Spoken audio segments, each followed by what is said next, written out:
Alright, good morning everyone. So, once again, this is Roberto Numapig Almirol and I am your PE teacher for today. So, this time I am going to discuss or voice over about the fitness enhancement through physical activities.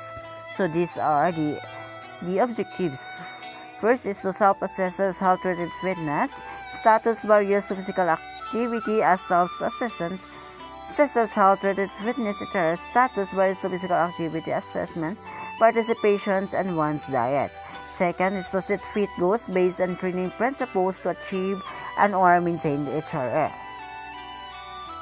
So the health-related components, those are the body compositions and cardiovascular, and also in the next slides, the continuations of the health-related components. So body compositions and its definitions and examples. You just read in the table below.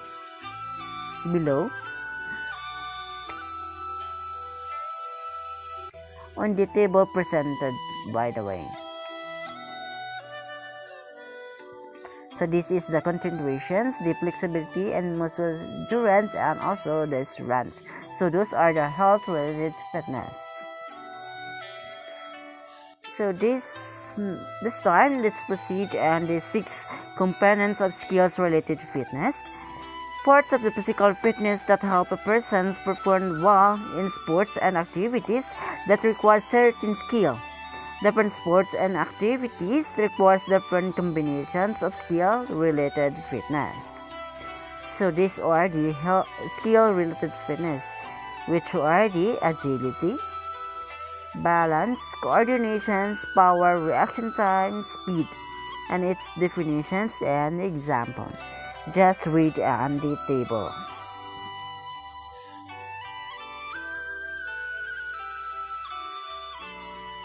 Alright.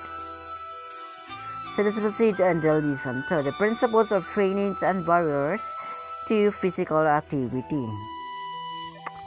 Definitions and descriptions of the principle of training.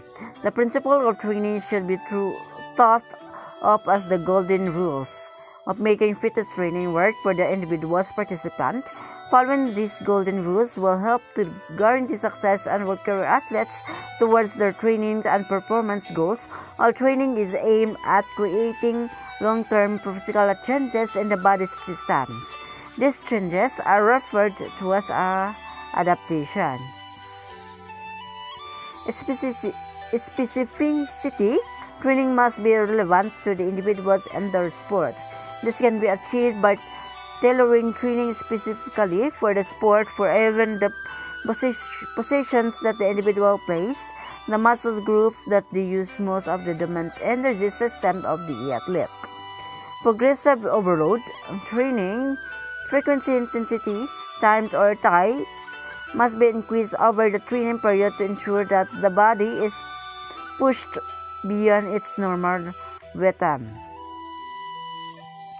The fit or the frequency, intensity, time, and time. Let's discuss it one by one. So when we say frequency, it is increased by training a greater number of times each week. Intensity is increased by lifting a greater resistance, just as with training, or by training at the highest percentage of maximum heart rate. The time can be manipulated by training for longer during recurring times or by completing a greater number of sets of repetitions, also known as reps. Lastly, the type. Type of training is manipulated by offering a variety of training types and experiences to the athlete by combining training methods. So, individual needs. All athletes are different. Rest and recovery. Physical adaptations occur during the recovery and an active period of the training cycle. The reversibility. The system reverse or adapt if training stops or is significantly reduced or injury prevents training from taking place. The overtraining. If an athlete does not have sufficient rest periods, then they are at risk of overtraining. This is when the body does not have time to adapt to the training, and as a result, the fitness of the athletes declines and they are more at risk of becoming ill or injured. So let's proceed now on the barriers to physical activity. Many technological advances and conveniences that make our lives easier and less active. Many personal variables, including physiological behaviors and physiological factors, may affect our plans to become more physically active. Understanding common barriers to physical activity and creating strategies to overcome them may help make physical activity part of our daily life. People experience a variety of personal and environmental barriers to engaging in regular physical activity. Personal barriers. With the technological advances and conveniences, people's lives have in many ways become increasingly easier, as well as less active. In addition, people have many personal reasons or explanations for being inactive. The most common reasons adults do not adopt more physical active lifestyles are cited as insufficient time to exercise, inconvenience of exercise, lack of self-motivation, non-enjoyment of exercise, burdens with exercise, lack of confidence in their ability to be physically active, or lose self-efficacy, fear of being injured or having been injured recently, lack of self-management skills such as the ability to set personal goals and monitor progress or reward progress towards such goal, lack of encouragement, support of companionship from family and friends, non-availability of parks, sidewalks, bicycles, trails or safe and pleasant walking, paths close to home or the workplace. The top 3 barriers to engage in physical activity across the adult lifespan are the time, energy, and motivation. In a 2013 study that aimed to identify the external and internal barriers to physical activities and exercise participations among middle-aged and elderly individuals, the most common internal barriers among the middle-aged and elderly respondents were not enough time, no one to exercise with a lack of facilities. The most common internal barriers for middle-aged respondents were too tired, already active enough, do not know how to do it, and too lazy, while those for elderly respondents were too tired, lack of motivations, and already active enough. So, environmental barriers. The environment in which we live has a great influence on our level of physical activity.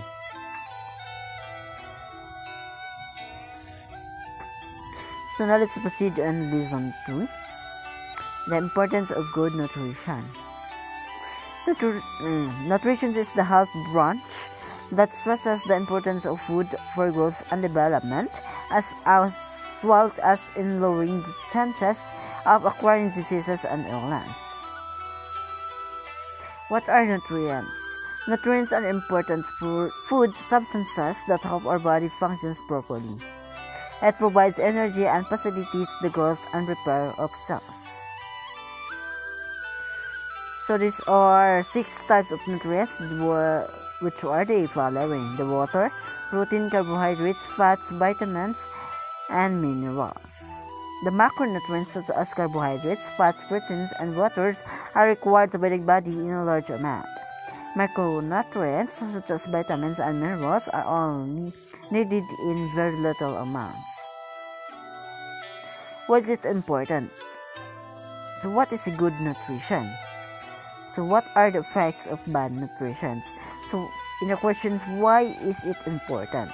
Why nutrition is important? So most people know good nutrition and physical activity can help maintain a healthy weight. But the benefits of good nutrition go beyond weight. Good nutrition can help. Okay, that's it.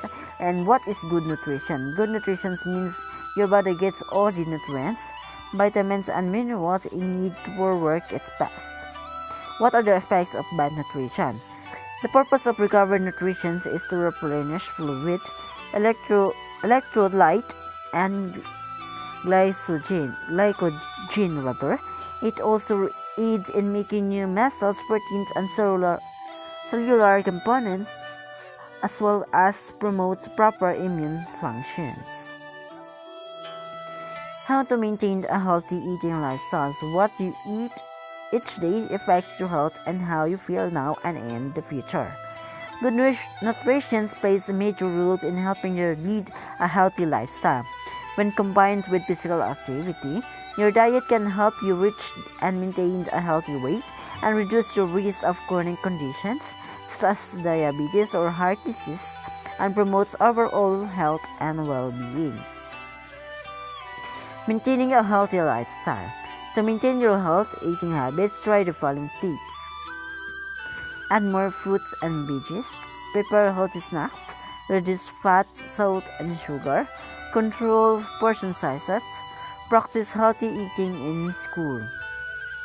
What are ways to improve eating habits? Reflect, replace, reinforce, a process of improving your health habits. Reflections on all specific eating habits, both bad and good, and identify common triggers for unhealthy eating. Replace unhealthy eating habits with healthier ones. Reinforce it with new, healthier eating habits.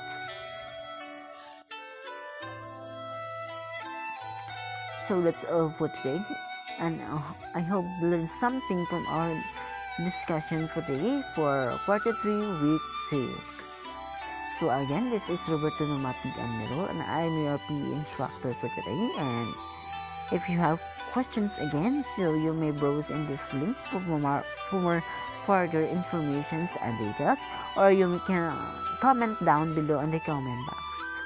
Okay, so don't be shy to ask. You are free to ask. Okay, so that's all for today, and I hope you learned something from me. So goodbye, stay home, stay safe, and always wear your best smile. Bye bye everyone.